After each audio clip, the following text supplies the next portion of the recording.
There are three main differences between colonialism and settler colonialism. The first difference is that settler colonialists were not sent by empires to build colonies, but rather dovetailed empires and settled in other people's homeland because they were unwelcome actually in Europe or in the heart of the empires themselves. Most of the settler colonialist projects we know have been initiated by people who had to run away from Europe for different kinds of reasons. Poverty, religious persecution, all kinds of trouble, collective or individual, that made them look for, if you want in today's terms, one-way ticket out of Europe. Whereas in the classical colonial setup, there was a far more organized relationship between the people who were sent to colonize and the mother country.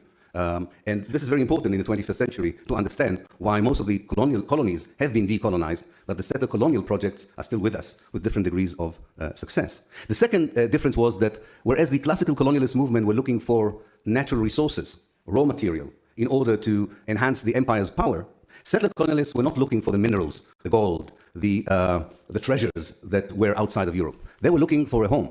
And in fact, what really made their encounter with the new countries tragic was that they were not only looking for a home, but also for a homeland. And when they were looking for a homeland and they found that someone else was there, a very dramatic encounter took place between the settlers and the native indigenous population. And I'll come back to that in a moment. And finally, the difference between colonialism and settler colonialism is that colonialist empires wanted to exploit the native. Settler colonialist movements wanted to remove, to get rid of the native.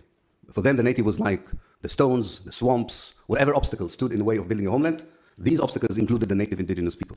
A colonialist empire saw the native population as manpower that could be used for the benefit of the empire. So there's no real relations of exploitation. There's a relation of annihilation, which is very different.